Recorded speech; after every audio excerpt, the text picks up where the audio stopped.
Hey guys, before we record today, I want to go ahead and give everyone a heads up that Ben and I are going to be talking about Kevin Porter Jr. today.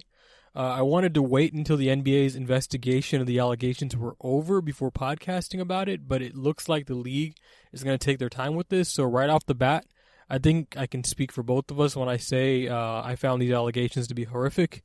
And if Porter Jr. is found guilty of them, not only do I think he shouldn't play another NBA game again, I think he should be prosecuted to the full extent of the law. I really want to emphasize that point because I want it to be clear where both of us kind of stand on this subject.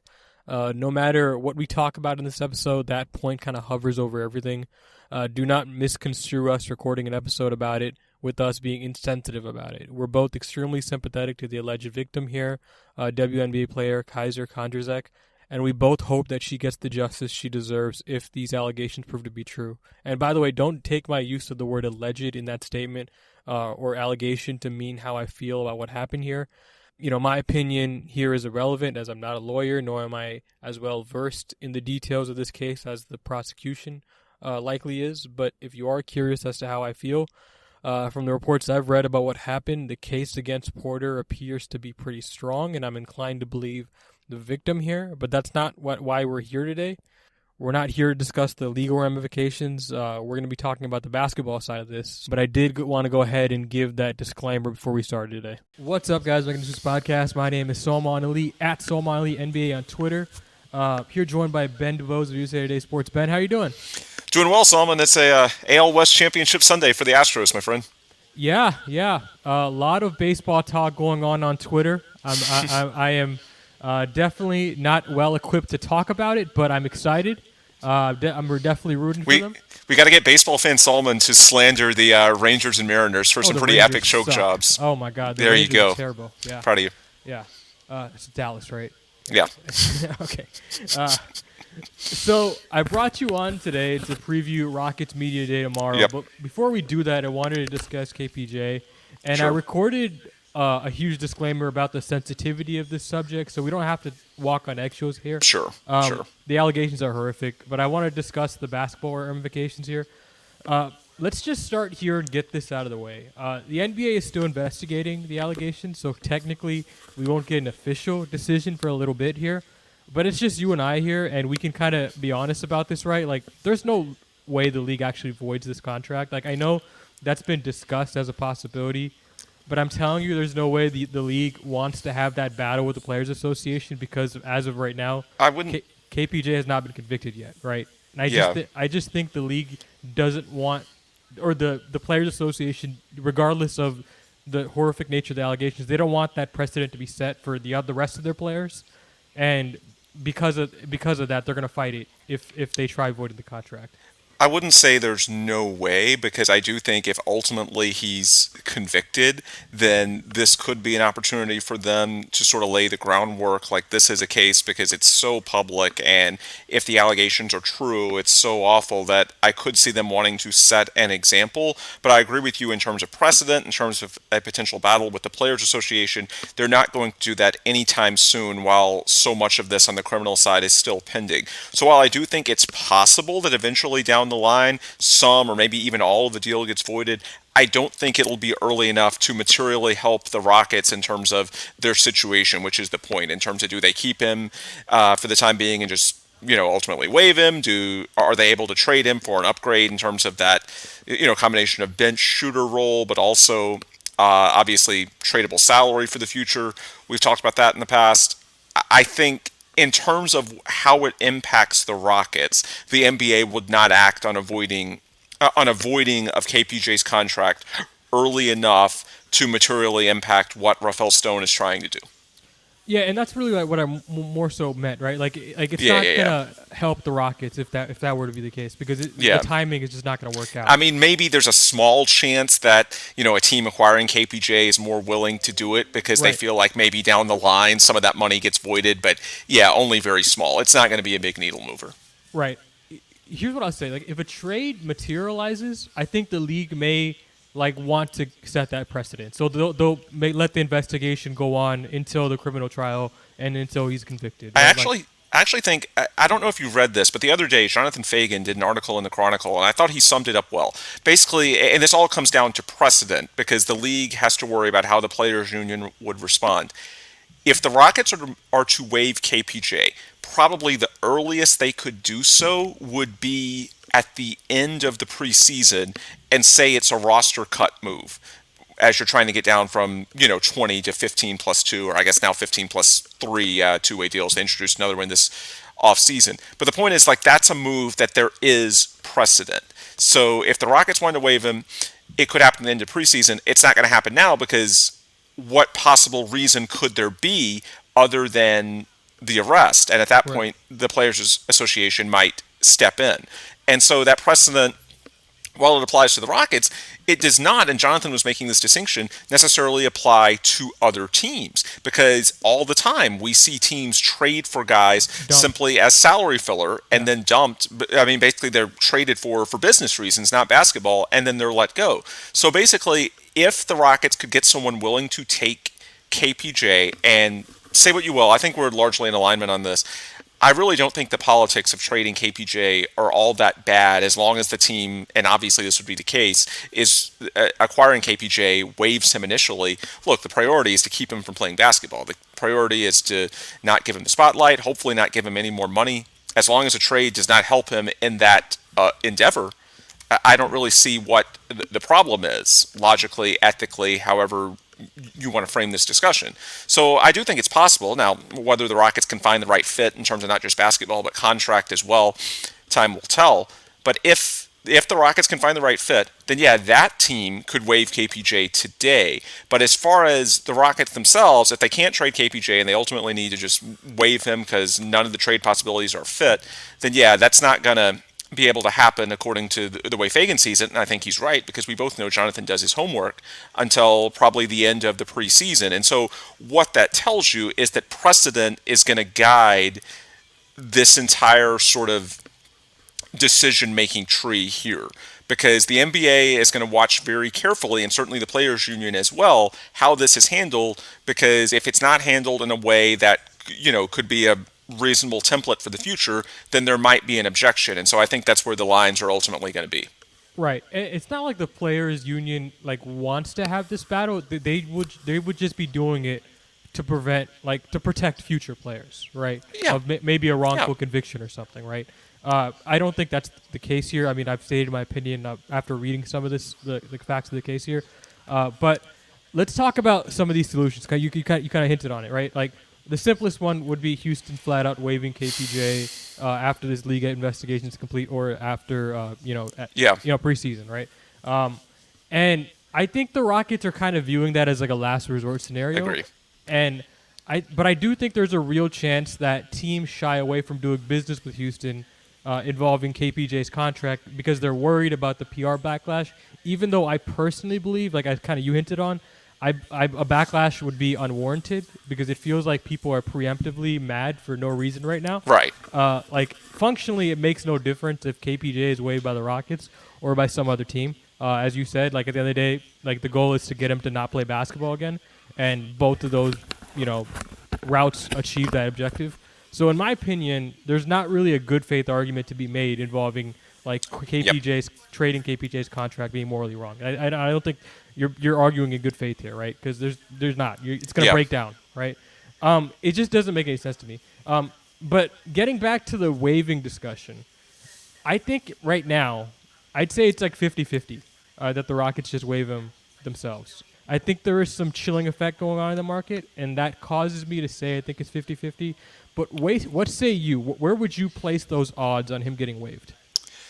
I'm going to go 60-40 he gets traded, just because all it takes is one team. And while ultimately I think a lot of teams, I think what's going on here, it's a lot of posturing. Because for the reasons we've laid out, I don't think too many teams are actually concerned about the backlash, because I think once it's explained to people, it's pretty clear that you are not helping him in any way at all.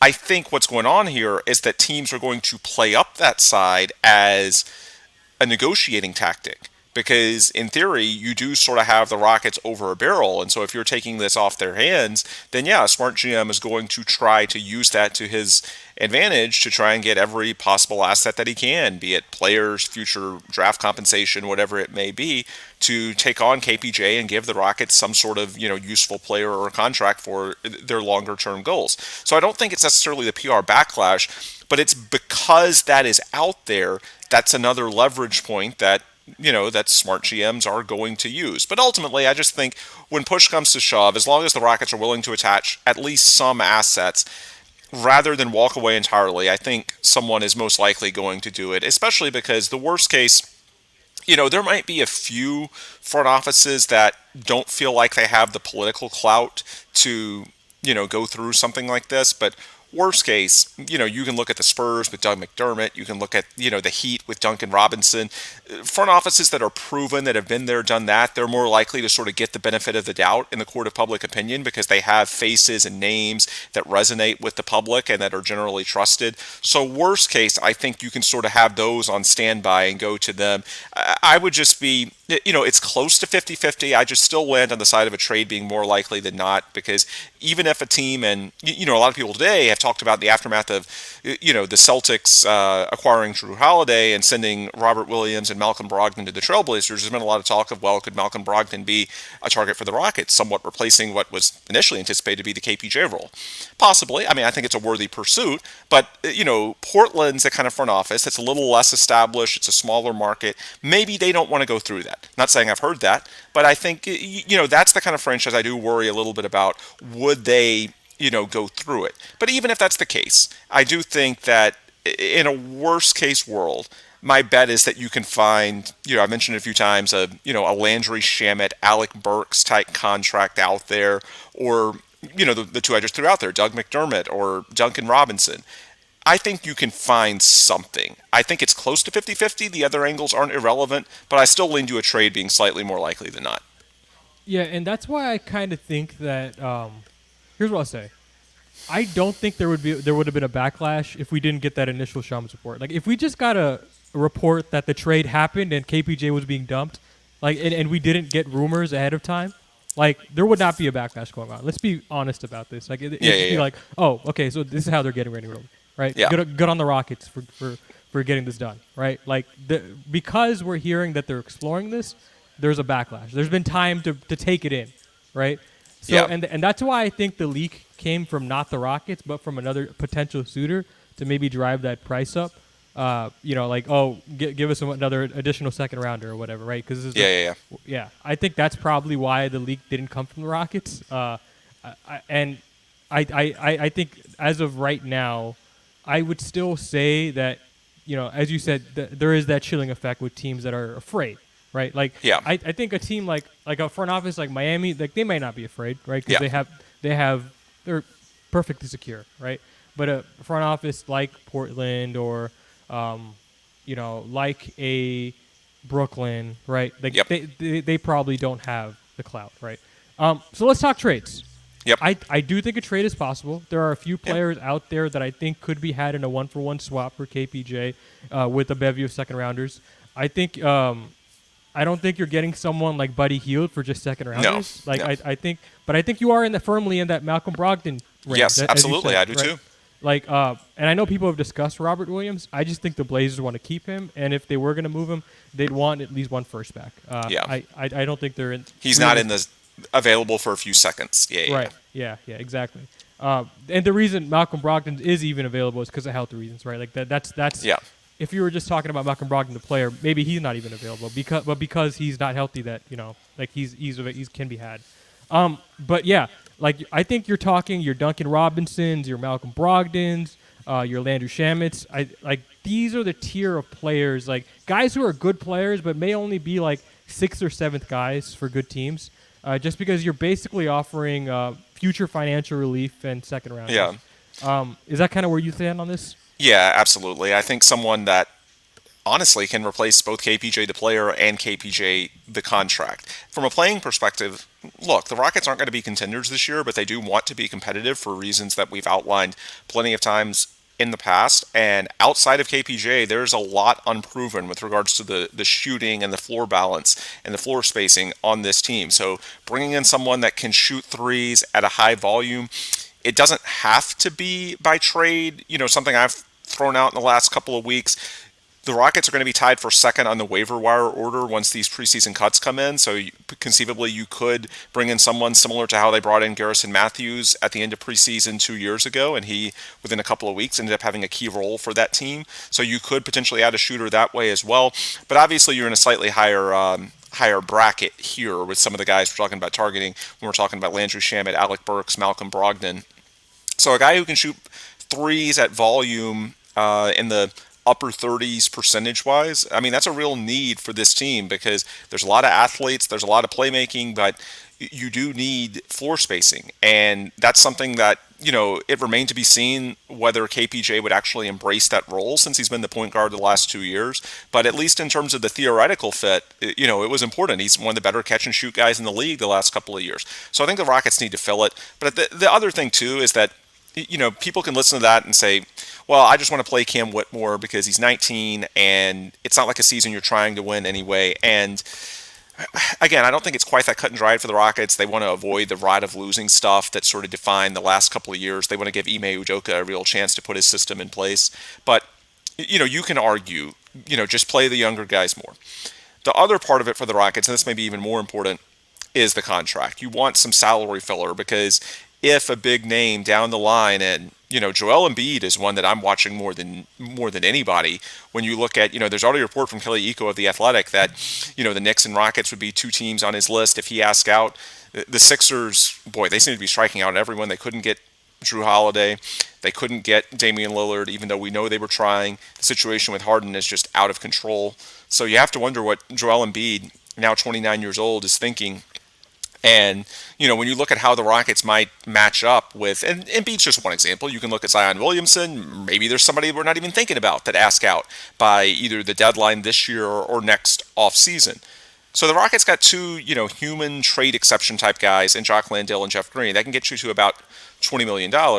But you really need to get above 30 to feel pretty good about making the math work in a trade because you want to get close to the player's salary without having to significantly detract from the team you have in place, because the team you have in place is probably part of the reason that you're attractive to the guy you're trying to trade for in the first place in this hypothetical scenario. And so that's where losing KPJ's contract is really important. So I think if you can replace that and somehow be able to get into the 20s and 30s without significantly detracting from your team, then the dream scenario is, to package one of your young guys. Obviously, the Brooklyn assets, those would have to go, and then have a lot of the trade salary filler. That's what KPJ would have been. I think that's very important because every indication I get from the Rockets, Salman, I do not expect them to go into free agency again in terms of having cap room. Of course, they'll have the non-taxpayer mid-level exception, but I do not think the Rockets are looking at this. There's a few people that have said, well, if KPJ's contract comes off the books, and obviously he's going to be done after this season no matter what, then could they dip under the salary cap in a little bit in 2024 or 2025? I don't think it's something that they're looking at. From their perspective, it's such a minimal amount, it's not really worth it, and they're entering a period in which you're going to be due for extensions. If I may say so, the salary cap is projected to be 142, 144 around there. Mm-hmm. I think that's an underestimation. Like the league is intentionally underestimated. Perhaps. Like the salary cap for the past few years. I think we're talking more like 149, 150. Perhaps. And if that's the case, you can get to $12 to $14 million in extra salary if you wanted to. But if you wanted to, but there's two things to consider with that. First off, the non-taxpayer MLE is bigger than fans are used to. When you talk about being above the cap and still being able to have, a starting salary around $14 million a year, if you're an attractive destination and the Rockets think that with the Houston market and Ime Udoka as coach they will be, then you can still get a good player using the NT MLE without having to go under, and you'll have a few other exceptions as well. The bigger point, and this is how I think they're looking at it in terms of Rafael Stone in the front office, is that these days in the NBA, very few true difference makers make it to free agency. They feel pretty good about the core they've got in place. In terms of what, if they were to make a major external addition to this core, they're thinking bigger. And the types of guys that they could conceivably get, those big swings, Joel Embiid, Zion Williamson, those types, They don't typically make it to free agency. They're through trades. So to bring it full circle to KPJ, I think that's why it's so important to them to try and fill that salary slot, is because they want as much non-essential salary as they can. Guys that are on mid-tier salaries but not committed more than a year or two, neutral value most likely. That's what they need, because to them, they're not thinking about potential cap space. They're thinking about trade math down the line, and that's what they need to replenish, assuming KPJ is off the books. Well, that's kind of why I think they're kind of related, right? Like the potential cap space could get you back to the trade math you want, right? It's just going to delay the process, right? Sure. Like because now you can't make a trade till January of next year now for like that star, right? Like basically, if you're going to waive KPJ, you're assuming you can't trade Dylan Brooks, right? Assuming like a team is not interested in Dylan Brooks, you're waiving off the potential of trading for like a Joel Embiid until January of next year. And I'm assuming that Houston wants to remain in the market for the next 13 months and next 14 months, and that's kind of why they want to keep the salary spot open. Like I'm assuming that's their motivation here, because again, you can get back to that math again, but it's going to take some time. And I think Houston just wants to. And Woj has reported in the last couple of weeks that teams around the NBA are sort of looking at the next 9 to 12 months as a point in which there could be some seismic activity with guys that, we're not just talking top 15 or 20 players, potentially like top 5 to 10 players, where there could be, we've had a bit of relative stability the next couple of years, the Brooklyn Nets excluded. That might be about to change in the next year or so. We're not quite there yet, but we could be there as soon as the February trade deadline, more realistically next offseason, and the Rockets want to make sure that they're in decent position for that if and when the time comes. I mean, last week Giannis was just talking about exploring possibilities. Now obviously that's the math has changed there.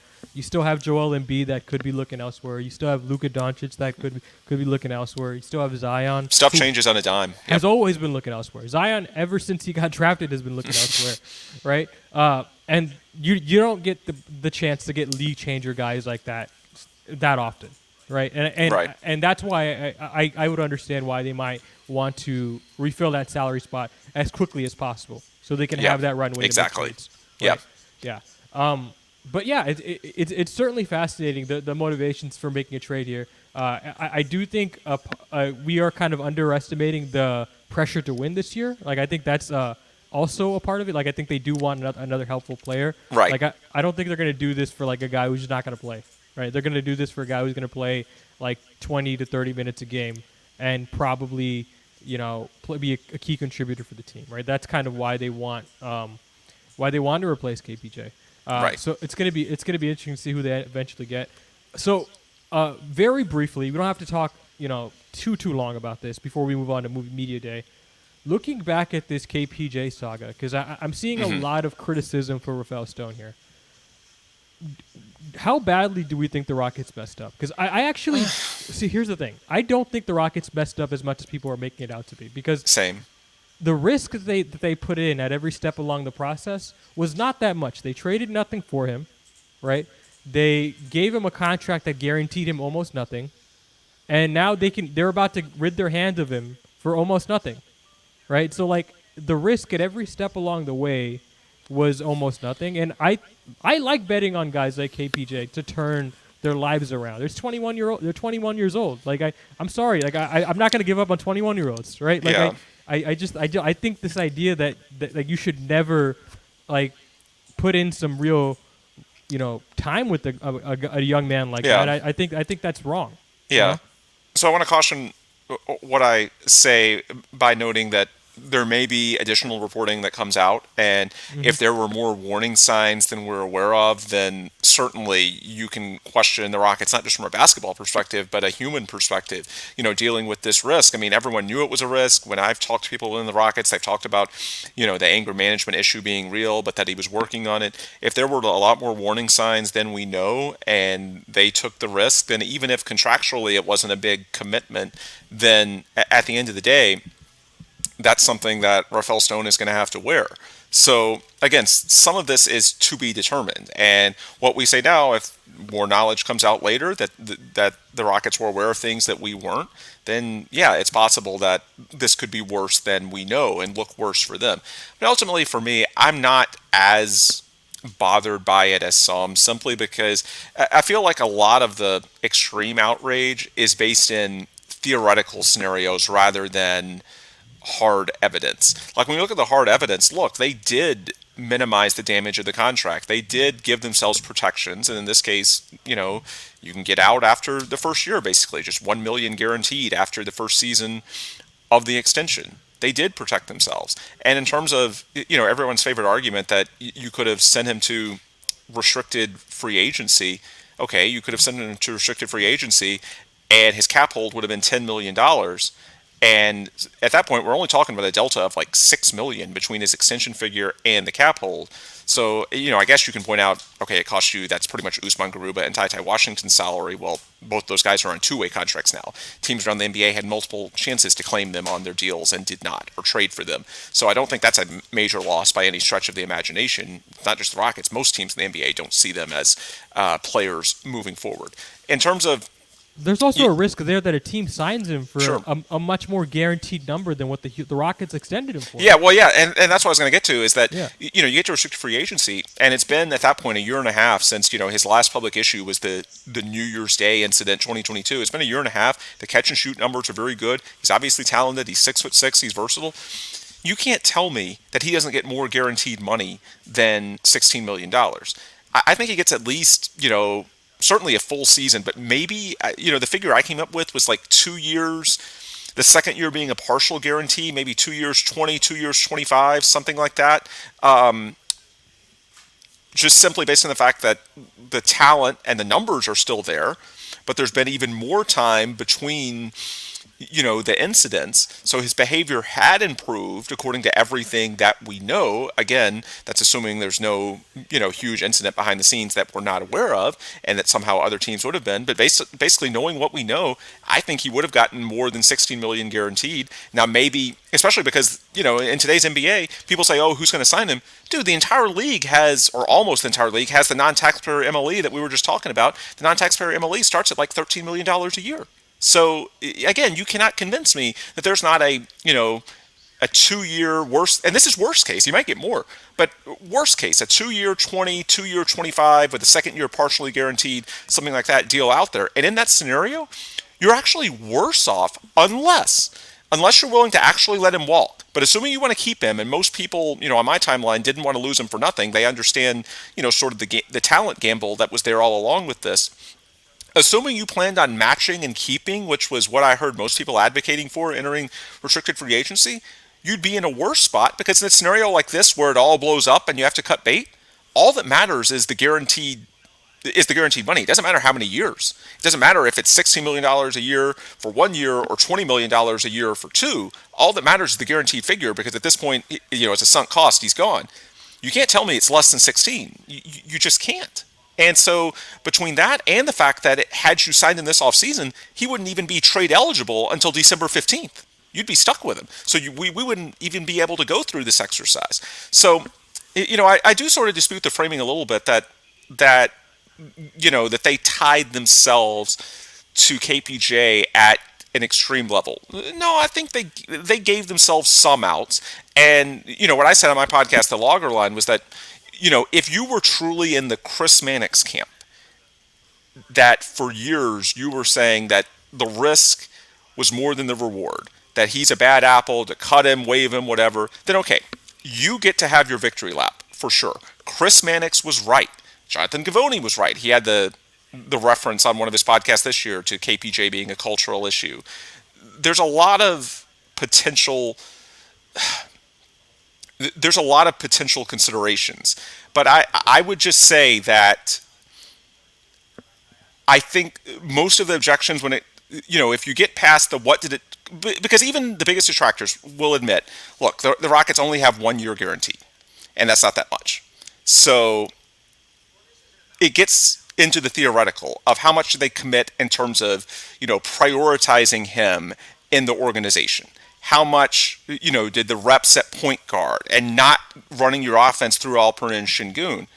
But again, I'm not exactly sure what the alternative is. John Wall wasn't the answer. Daishen Nix wasn't going to work out. This offseason, they did sign a new point guard. It wasn't like they were planning on him to be their point guard moving forward. We lost KPJ. You had 2 months in each of the last 2 seasons. KPJ, one of the questions for him before all this happened, he wasn't particularly durable. He was missing about 25 games a season. You had 2 months from beginning of January until the beginning of March this year when KPJ wasn't out there. And a lot of people thought it would be this, Alperen Şengün utopia, and it wasn't. And that's not to say that, that's not to blindly defend the Rockets. It absolutely could be true that the Rockets don't, there's people that think the Rockets aren't as high on Alperen Şengün as they should be, and that they should run more, and they don't understand why the Rockets were going after Brook Lopez in the offseason. And generally, the thought is that the Rockets are too low on Alperen Şengün. That's possible.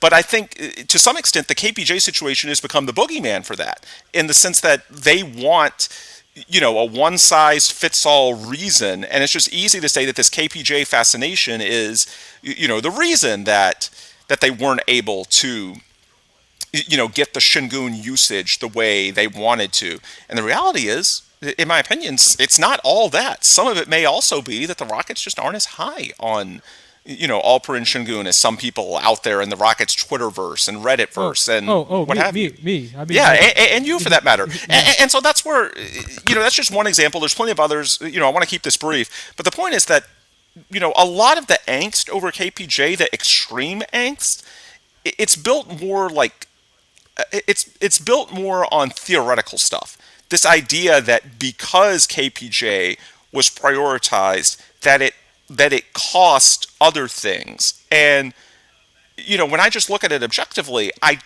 not going to say there's nothing to it by any means, but I also don't think it's absolutely extreme. I think in terms of, the tangible stuff, we talked about the contract, the dollar figure, the year commitments, they protected themselves there. And then in terms of the basketball, I'm not going to say there's nothing to it, but I think some of it's overblown too.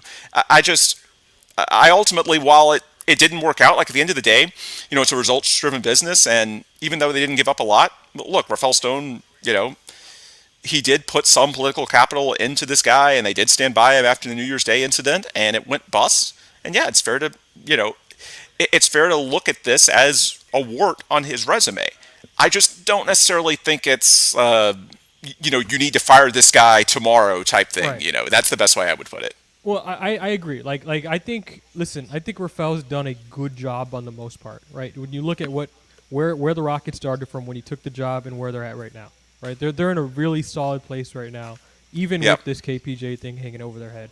But I do think I'm not going to say there's no criticism. I think there is some validity to the claim absolutely. That they could have, wiped their hands of this earlier, right? There were opportunities to, cut bait earlier, right? There was the locker room incident, obviously. That's the most public example. There was the recently reported DJ incident, right? Like that was, I think that would have been an opportunity. And there's the other criticism, which I also buy into, is like they probably gave this guy a little bit too much free reign on and off the court, right? Like in terms of like how not only just the usage, but like what he was able to get away with, versus what other players were able to get away with on and off the court. Like the guy came in, and in the beginning, G League, earn your reps. Then there's injuries on the top of the roster. He earns his way in there, right? And then you're sidelining John Wall for the rest of the season, and that's where I'm like, okay, like that's kind of strange. And then you give him James Harden's old locker, the double locker, yeah. That's kind of strange. And then he makes mistakes on the court, and you're not willing to pull the quick trigger like you are with other guys.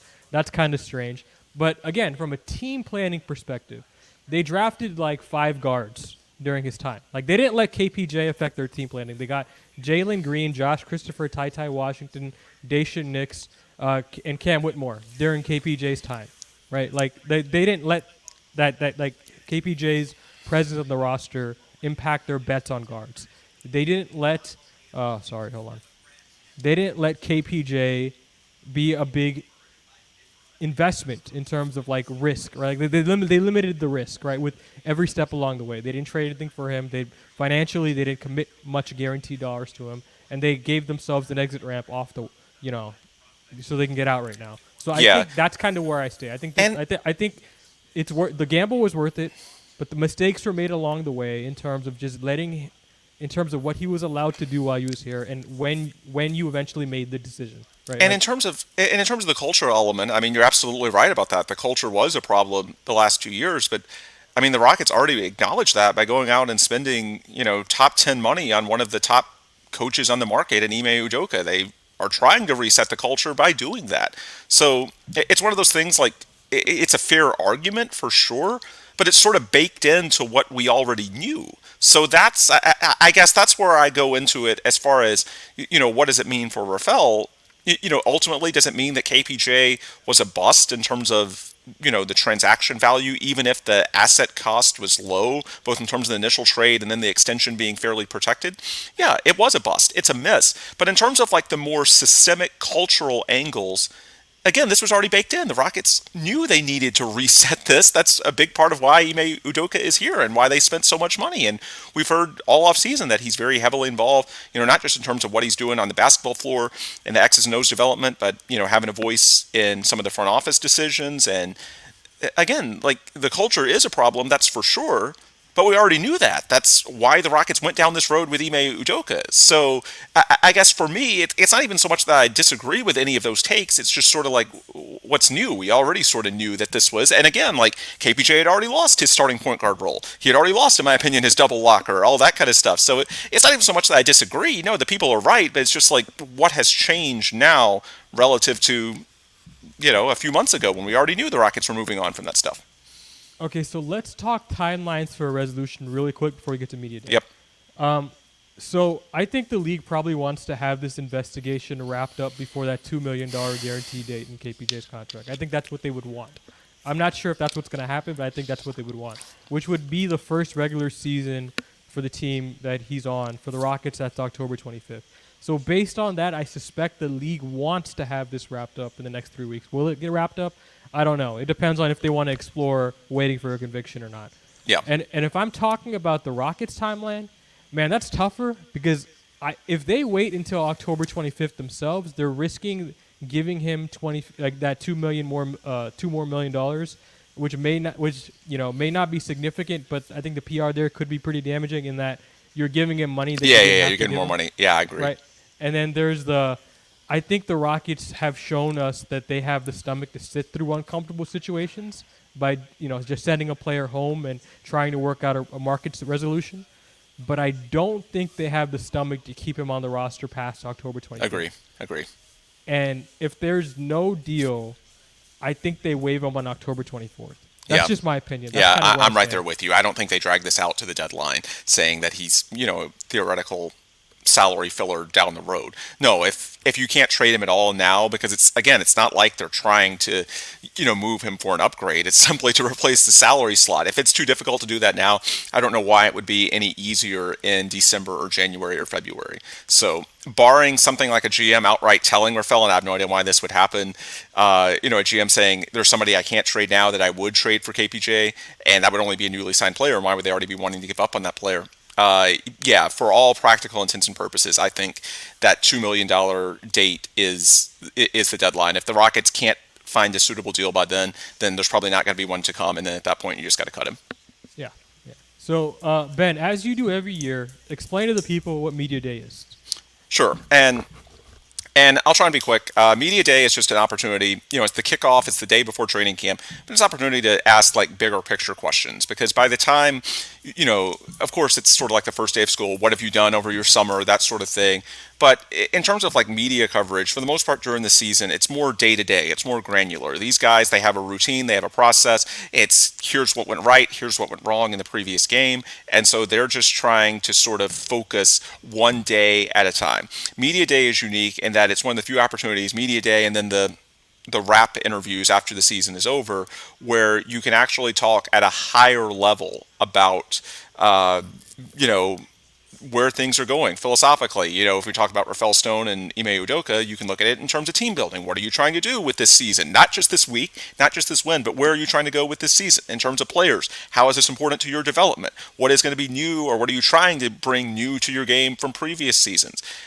There's just so many bigger picture things that you can ask at, a beginning of season or end of season, media availability that just don't really make sense during the season, because for the most part, unless there's a major transaction during the season, everyone with the organization it's a one game at a time mindset, and that's the way sports run. This is a rare opportunity to look at it through a broader lens, and so from that standpoint, it's refreshing. Yeah, A records are 30,000 foot view, so to speak. 100%. Records are 0-0. There's hope in the air. Everyone's excited for the season to start, and we get to ask, some more broad questions. So I ask you this every year. Who are you most looking forward to hearing from at Media Day, and why? So some people are going to say Rafael Stone because there hasn't really been any official comment on the KPJ situation. But while the question is going to be asked, I don't have high hopes for what he's going to say with that. Keep in mind, Rafael Stone has a legal background. He started with the Rockets as general counsel. He comes from a well-established law school. I don't think he's going to offer any hot takes, given that there's a criminal case ongoing, the league investigation is ongoing. I think those are largely going to be deflected and say he's not here. We're going to talk about who is here. And you got to ask the question, but I don't have high hopes for what they're going to say in response to those angles. The guy I actually want to hear from is Fred VanVleet, because there was no introductory press conference, and this is more standard. Unless you acquire like a franchise-changing type player, then for the most part, what happens in the NBA these days, your beat writers are typically at Summer League, and now the moratorium backs up to Summer League. You'll make the player available for 5 minutes in a scrum, and he'll talk to, in the Rockets case, guys like Jonathan Fagan and Kelly Iko. But then everybody else, be it the bloggers in Houston, the TV guys, the radio guys, they'll just wait on them until media day, especially because many times the player isn't from, in this case, Fred isn't from Houston, so he's logistically not even in Houston to do a press conference. So, he's got a lot of stuff to do over the offseason, and so they'll punt this back. Well, I want to talk to Fred because I don't think people realize, and I think it's because, the James Harden situation was rumored for so long. I don't think people realize how rare the Fred VanVleet addition is. To have a guy who is an all-star in one of the last 2 seasons join a team without a co-star that's been at the bottom of the NBA for 3 straight years, that's pretty rare. I can't think of many analogs in NBA history of a guy making that kind of move. Maybe Gordon Hayward. Unless the money is, unless the money is extraordinary, or maybe if it's the Lakers and the Knicks. Rockets are a good market, but they're not the Lakers and the Knicks. Again, there's no co-star that he's teaming up with, and the money, it is max money, but it's only 2 years. The third year being a team option, you cannot tell me that Fred could not have gotten, a 2-year, $40 million a year deal from other teams, and the Raptors would have been incentivized to cooperate on a sign and trade because, they're trying to win. Like, you can't tell me, for example, that there wasn't a deal to be had. There were rumors about, the Sixers potentially have an interest in Fred. You can't tell me that there wasn't a world where you could, put together a 3-team scenario where Harden goes somewhere, VanVleet goes to Philly, and whatever limited assets you can get from Harden go to Toronto, and that helps them win now because they're not entering tank mode by any means. No, there's something about Houston that appealed to Fred, and maybe it's the relationship with Ime Udoka, maybe it's the role the Rockets have for him, maybe he's high on the young talent, maybe it's the relationship that his agent Rich Paul and Rafael Stone have built over the years, although I doubt he says that.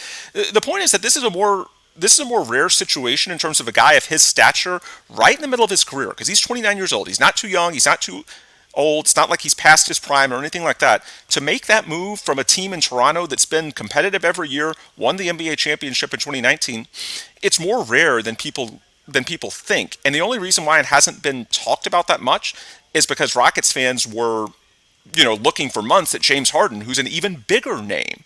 But the thing with James is that, even though he's a bigger name, he had the connection to Houston. Fred, to my knowledge, does not have any connection to Houston. So for a guy without that past connection to give the benefit of the doubt, to me, it's more rare than people give credit for. And so I just want to see why Houston makes sense for him, what he thinks of this team. Do I think he's going to tell you everything? No. But maybe he sheds light a little bit because, again, I think this is just a little more rare historically in the NBA than some Rockets fans give it credit for. Yeah, the only analog I can think of is perhaps that summer where Boston signed Gordon Hayward and Al Horford, and they were like they weren't one of the worst teams in the league, but they weren't a playoff team, right? Like that's probably the only analog I could think of. I would say that's a good one. Like I agree on the Rafael Stone thing. I don't think he's going to give anything interesting here. I think it's going to be kind of boilerplate. My answer would be Ime Udoka, and the reason I say Ime Udoka is because I find him his story to be fascinating. Not only like just him picking the Rockets from a job perspective, because he had options. He could have went to Toronto. That was real. And from like how quickly he's become almost the face of the organization. Like the Rockets really haven't had like a face of the organization figurehead since Morey left. And Ime in the past 4 or 5 months has behind the scenes garnered so much power, and not only just like the decision making, the culture, like what the team wants to do. He's gained such a voice so unusually quick for someone who just signed. And I want to talk to. I'd like to hear from him on like basically, what's the plan here for the season? Like what are you aiming to accomplish? How are you wanting to use some of these new additions? Why did you go after some of these new additions? Why Dylan Brooks? Why Van Vliet? Like what specifically motivated this organization to go in these directions?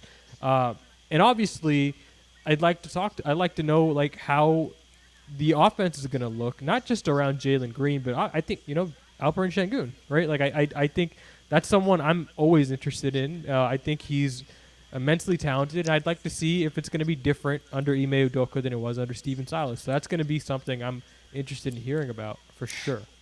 Yeah, absolutely. The other thing and he's always a confident guy, but I'm looking forward to hearing from Jabari as well. I think, this is a uniquely important year for him, given how underwhelming a large part of his rookie season was, and now he's coming off a summer league where he looked amazing. I think this is a huge year in terms of his career trajectory, and so how he's trying to, build off not just physically but mentally what he did this summer. I think that's going to be a big storyline. Yeah, and obviously, Jalen Green's like an obvious answer here. We're not saying that we don't want to hear from him, but like, I feel like it's gonna be everyone wants to hear from him. He's like the franchise's highest draft pick since Yao Ming. Of course, we want to hear from him, right? But like, it's gonna be interesting to see, obviously, what he does this season in terms of making a jump standpoint. So like that's obviously we're gonna ask him what he worked on, all that stuff, and what he answers is gonna be interesting.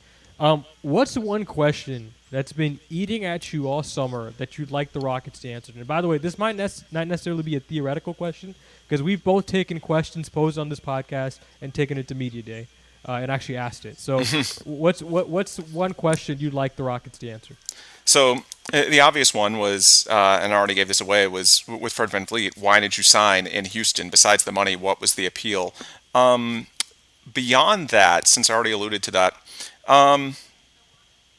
I would say for Ime Udoka, how do you balance the need to win now with longer-term development? Because there are going to be some tough decisions. You're sort of in that in-between phase. It's not an all-out rebuild like the last couple of years, but you're not contending. So how do you blend wanting to, have some win-now pieces versus playing Amin Thompson and Cam Whitmore the minutes that they need to develop? Because at the end of the day, you're not going to win a title this year. The goal is years away, and there's some guys that are more important, your core six most notably, towards that goal. So how do you balance the need for short-term success, avoiding the rot of losing, so to speak, having a positive environment, versus playing the guys and using them in the right ways that are going to be most critical to your long-term future? Right. And like you, I kind of hinted at the question I'd like to ask in that previous answer. Like I'd like to ask Ime, like, why did you guys as an organization choose to go in the direction you guys chose, right, in free agency, right, in terms of Van Vliet, in terms of Brooks, in terms of Jeff Green, all that stuff, right? That's obvious. The other one would be kind of, and we didn't get to ask him a lot of basketball questions when he first got the job, because a lot of when he first got the job was talking about what happened in Boston and the vetting process with Ime, right? Like, and that was totally warranted. I get it. I get why it was like that. But from a basketball perspective, how does he view this roster long term? How does he view these prospects long term? What is his evaluation of the talents here, right? I think that's a question I'd like to ask. Yeah, I think that's a good one. Yeah. All right. I feel like this media day is going to be. It would have been much more fun if, obviously, the KPJ thing wasn't hanging over all this, but it's still going to be interesting.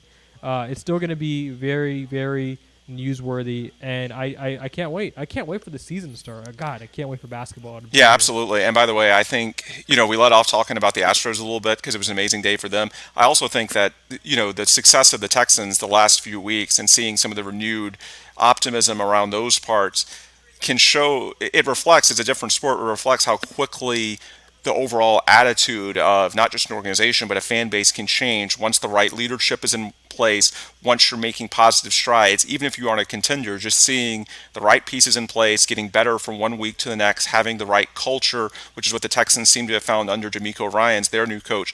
Hopefully that's what starts happening with Ime Udoka and the Rockets. To me, that's sort of, to put a bow on it, it's a good time to be a Houston sports fan, and I think the success what you're seeing with the Texans and their young team, their rebuild, their coach sort of resetting the culture, that's what you want to see from Ime Udoka and the Rockets. And to tie it all together, with some of our KPJ comments, I mean, they sort of knew that to begin with. That's why they were going down this path, and tomorrow, this training camp is the start of seeing that actually start to play out on the floor. Yeah, rebuilding is all about scratch-off tickets. You want as much of those as you can. Some of them aren't always fun to see fail. This was very disheartening from a moral perspective. But Yeah. listen, like this, it happens. Like that's why rebuilding. You should never grow attached to players, right? You should Yep. wait until these guys blossom, and then you can start to build that Yep. attachment. Yep. Thank you so much for coming on, Ben. Where can we read your work and follow you on social media? Yep, Ben DuBose on Twitter /X and RocketsWire.usatoday.com for all of your daily Houston Rockets news coverage. Oh wow, you're referring to it as X now. Okay, I gotta get used to that. I gotta get used. It's technically the name. It's the name. All right, take care, Ben. I'll talk to you down the road. Sounds good. Thanks for having me. All right.